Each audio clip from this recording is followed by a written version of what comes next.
Check.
ಆಯ್ತಾ? ಬೆಳಗಿಂದ ಸಂಜೆ ಟಿವಿ ಇತ್ತು. ಸೀರಿಯಸ್ ಆಗ್ತೀಯಾ? ಸಿಕ್ತು ಕಣೋ, ನಾವಿನ್ನು ಹಾರೋದೆ. ಹೌದಾ? ನಾವು ಇಷ್ಟು ದಿನ ಕಷ್ಟಪಟ್ಟಿದ್ದೆಲ್ಲ ಸಕ್ಸಸ್. ಇಷ್ಟು ದಿನ ಪಟ್ಟಿದ ಕಷ್ಟ ಎಲ್ಲ ಸಾರ್ಥಕ ಆಯ್ತು. ಗೌರ್ಮೆಂಟ್ ಅವರು ಬೇಕಾದಷ್ಟು ಕಾಸು ಮಾಡ್ತಾರೆ ಮೋಸ ಮಾಡಿ. ಕಳ್ಳರ ಮೇಲೆ ಕಣ್ಣ ಹಾಕ ತಪ್ಪ ಅಲ್ಲ. ಅವತ್ತು ಆ ಭಿಕ್ಷುಕನಿಗೆ ನನ್ನ ಬಟ್ಟೆ ಹಾಕಿ ಕಲ್ಲಿಂದ ಜಜ್ಜಿ ಸಾಯಿಸ್ಬಿಟ್ಟೆ. ಜನರ ದೃಷ್ಟಿಯಲ್ಲಿ ನಾನು ಸತ್ತು ಹೋಗ್ಬಿಟ್ಟಿದೀನಿ. ಇವತ್ತು ನನ್ನ ಕೈಲಿ ₹1,00,00,000 ಇದೆ. ಎಷ್ಟು ಹೇಳು? 1,00,00,000. ನಮ್ದೇ 50 ಲಕ್ಷ ಇದೆ ನಮ್ಮ ಕೈಲಿ. ಹೋಗಿ ಟಿಕೆಟ್ ಬುಕ್ ಮಾಡಿಸು, ನಾನೋಗಿ ಬಟ್ಟೆ ಪ್ಯಾಕ್ ಮಾಡ್ತೀನಿ. ಹೌದು, ನನಗೂ ಇಲ್ಲಿ ಇದ್ದದ್ದು ಬೇಜಾರಾಗಿದೆ. ಸ್ವಿಟ್ಜರ್ಲೆಂಡ್ ಹೋಗೋಣ? ನಡಿ ಹೋಗೋಣ. ಕಮ್.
ನಮಸ್ಕಾರ ಅನಿಶಾ ಅವರೇ. ನೀವ್ಯಾರು? Central bureau of investigation, CBI ಸತ್ಯ ಅವರು. ನಿಮ್ಮ ಕೇಸ್ನ ಇನ್ವೆಸ್ಟಿಗೇಟ್ ಮಾಡಬೇಕು ಅಂತ ಬಂದಿದ್ದೀನಿ. ಏನು CBI ಕೇಸ? ಸರಿ ಬನ್ನಿ.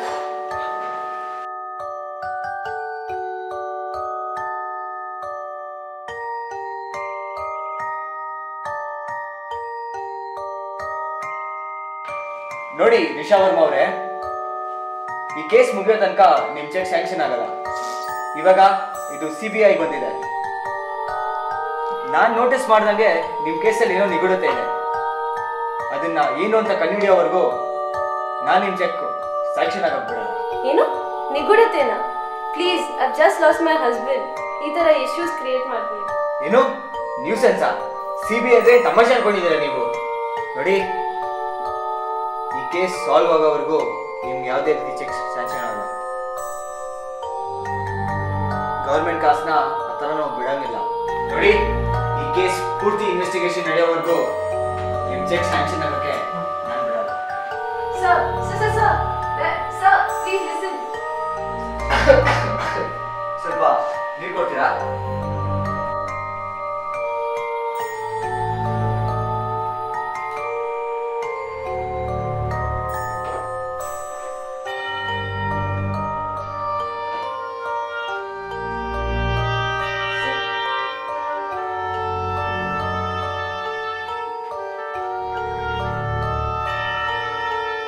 ಗಿಮಿಕ್ಸ್ ಎಲ್ಲ ನನ್ನ ಹತ್ರ ಬೇಡ. ಸತ್ಯ, CBI ಸತ್ಯ 49 ಕೇಸ್ನ ಹ್ಯಾಂಡಲ್ ಮಾಡಿದೆ. ಹಾಫ್ ಸೆಂಚುರಿ ಹೊಡೆದನ್ನ ಮಿಸ್ ಮಾಡಲ್ಲ. ಒಂದು ಗ್ಯಾಪ್ ಕಾಯ್ಕೊಳ್ಳಿ, ನಿಮ್ಮನ್ನು ನೋಡೋಕ್ಕೆ ನಾನು ಬರ್ತಾನೆ ಇರ್ತೀನಿ. ನೀವು ಈ ಊರು ಬಿಟ್ಟು ಎಲ್ಲೂ ಹೋಗೋದಿಲ್ಲ.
CBI ಆಫೀಸರ್ಗೆ ನೀವು ಈ ಥರ ಪ್ರಶ್ನೆ ಮಾಡೋಂಗಿಲ್ಲ. ಆಗಲೇ ನಾನು ನಿಮ್ಗೆ ಹೇಳಿದ್ದೀನಿ, ಇಂಟರಾಗೇಷನ್ಗೆ ನಾನು ನಿಮ್ಮ ಮನೆಗೆ ಬರ್ತಾನೆ ಇರ್ತೀನಿ ಅಂತ. ನಿಮ್ಮ ಕೇಸಲ್ಲಿ ನನಗೆ ಯಾಕೋ ತುಂಬ ನಿಗೂಢತೆ ಕಾಣಿಸ್ತಿದೆ. ಸರ್ಕಾರದ ಕಾಸನ್ನ ಈ ಥರ ಮೋಸದಿಂದ ಹೋಗ್ಬಿಡೋದು. ಬರೀ ಮೂರೇ ಪ್ರಶ್ನೆ ಕೇಳ್ತೀನಿ ನಿಮಗೆ, ಮೂರೇ ಪ್ರಶ್ನೆ. ಈ 3 ಪ್ರಶ್ನೆಗೆ ನೀವು ಉತ್ತರ ಕೊಟ್ಮೇಲೆ ನಿಮ್ಮ ಚೆಕ್ ಸ್ಯಾಂಕ್ಷನ್ ಆಗುತ್ತೋ ಇಲ್ವೋ ಆಮೇಲೆ ಡಿಸೈಡ್ ಮಾಡಿ. ಸರಿ, ಪ್ಲೀಸ್ ಆಸ್ಕ್ ಯು ಕ್ವೆಶ್ಚನ್. ನೋಡಿ ನಿಶಾ ಅವರೇ, ಈ ಕೇಸಲ್ಲಿ ತುಂಬಾ ನಿಗೂಢತೆ ಕಾಣಿಸ್ತಿದೆ. ಕರೆಕ್ಟಾಗಿ ಪರಿಶೀಲನೆ ಆಗೋವರೆಗೂ ನಾನು ಯಾವುದೇ ಥರ ಚೆಕ್ ಸ್ಯಾಂಕ್ಷನ್ ಆಗೋಕ್ಕೆ ಬಿಡೋದಿಲ್ಲ. 3 ಪ್ರಶ್ನೆ ಕೇಳಬೇಕು ಅಂತಿದ್ದೆ. ಮೊದಲನೇ ಪ್ರಶ್ನೆ, ನಾನು ಗಮನಿಸಿದಾಗೆ ರಿಪೋರ್ಟಲ್ಲಿ ಕೊಟ್ಟಿರೋಂಗೆ ನಿಮ್ಮ ಗಂಡನ ವೆಯ್ಟ್ ಬಂದ್ಬಿಟ್ಟು 45 kg, ಆದರೆ ಅವನು 75 kg ಮನುಷ್ಯನ ಥರ ಕಾಣಿಸ್ತಾನೆ ಕೆಳಗಡೆ ಇರೋ ಫೋಟೋ. ಇದು ಹೇಗೆ ಸಾಧ್ಯ ಅಂತ ಹೇಳ್ತೀರಾ ನೀವು? ಗೊತ್ತಾಯ್ತು, ನಿಮ್ಮ ಹತ್ರ ಉತ್ತರ ಇಲ್ಲ ಅಂತ. ಈಗ ಎರಡನೇ ಪ್ರಶ್ನೆ, ನಿಮ್ಮ ಮನೆ ಲ್ಯಾಂಡ್ಲೈನಿಗೆ ಮುಂಚೆ ಕಾಲ್ ಮಾಡಿದ್ದೆ. ಮೊದಲನೇ ಸತಿ ಕಾಲ್ ಮಾಡಿದಾಗ ಪೂರ್ತಿ ರಿಂಗ್ ಆಯಿತು, ಎರಡನೇ ಸತಿ ಕಾಲ್ ಮಾಡಿದಾಗ ಪೂರ್ತಿ ರಿಂಗ್ ಆಯಿತು, ಅರೆ ಮೂರನೇ ಸತಿ ಕಾಲ್ ಮಾಡಿದಾಗ ಮಧ್ಯದಲ್ಲೇ ಕಟ್ಟಾಗಿದೆ. ಇದರ್ಥ ಏನು? ನಿಮ್ಮ ಮನೇಲಿ ಯಾರೋ ಇದ್ದಾನೆ ಅಂತ. ಮೂರನೇ ಪ್ರಶ್ನೆ ಕೇಳೋಕ್ಕಿಂತ ಮುಂಚೆ ನೀವೆಲ್ಲೋಗಿದ್ರಿ ಅಂತ ತಿಳ್ಕೊಬೋದಾ? ಡಾಕ್ಟರ್ ಹತ್ರ ಹೋಗಿದ್ದೆ. ಡಾಕ್ಟರ್ ಹತ್ರ? ನಿಮ್ಗೇನಾಗಿತ್ತು ಡಾಕ್ಟರ್ ಹತ್ರ ಹೋಗಿದ್ವಿ? ಇದು ಡಾಕ್ಟರ್ ರಿಪೋರ್ಟಾ? ಸ್ವಲ್ಪ ನೋಡ್ಬೋದಾ? ಇಲ್ಲ ಸರ್, ಏನೂ ಇಲ್ಲ. ಕೊಡಿಲಿ. ಇಲ್ಲ ಸರ್. ಕೊಡಿ. Sir, doctor report.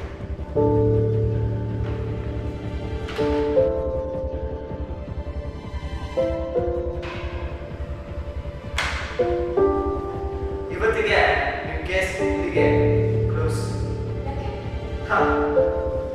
ಈ ರಿಪೋರ್ಟ್ ಪ್ರಕಾರ ನೀವು 3 ತಿಂಗಳು ಗರ್ಭಿಣಿ, ಆದ್ರೆ ನಿಮ್ಮ ಗಂಡ ಸತ್ತಿ 7 ತಿಂಗಳಾಗಿದೆ. ಏನ್ ಹೇಳ್ತೀರಿ ಇದಕ್ಕೆ? ಈ ರಿಪೋರ್ಟ್ ನೋಡಿದ ತಕ್ಷಣ 2 ಕನ್ಕ್ಲೂಷನ್ ಬರ್ಬೋದು. ಒಂದು, ನಿಮ್ಗೆ ಯಾವುದೋ ಅಕ್ರಮ ಸಂಬಂಧ ಇದೆ. ಎರಡನೇದು,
ದುಡ್ಡೇ ಮುಖ್ಯ ಆಗೋಯ್ತಾ? ಸ್ವಲ್ಪ ಜ್ಞಾನ ಬೇಡ ನಿಮಗೆ? ನೋಡು, ಈ ಕೇಸು ಇಲ್ಲಿಗೆ ಮುಗ್ದೋಗಿದೆ. ಅವ್ನು ಹಿಂಗಿರು ಸತ್ತೋಗಿದ್ದಾನೆ. ತಗೋಬನ್ನ ಮುಗಿಸ್ಬಿಡೋಣ. ಕಾಸು ಆಗಲಿ ನಾವಿಬ್ರು ಆರಾಮ ಮಾಡೋಣ.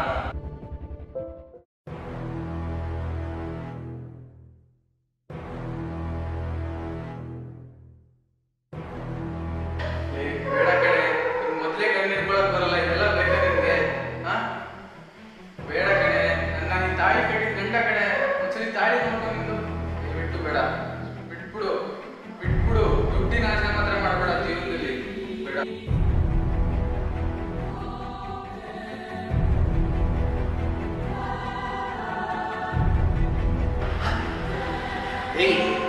ಈ ತಲೆ ಕೆಡಿದೆ ನಿಮಗೆ. CBI ಆಫೀಸರ್ಗೆ ಗಂತೋಸ್ತಿದ್ದೆ ನೀನು.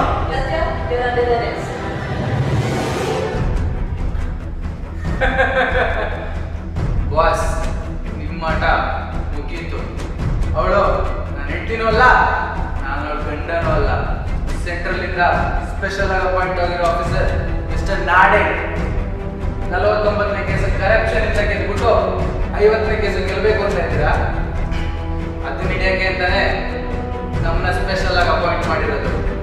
ನೀವು ಮೈಕ್ರೋಫೋನ್ ಇಟ್ಬಿಟ್ಟು ನಮ್ಮನ್ನ ಚೆಕ್ ಮಾಡಿದ್ರೆ ನಿಮ್ಮನ್ನ ಇಡೀ ಮನೆ ತುಂಬಾ CCTV ಹಾಕ್ಬಿಟ್ಟು ಚೆಕ್ ಮೇಟ್ ಮಾಡಿದ್ರು.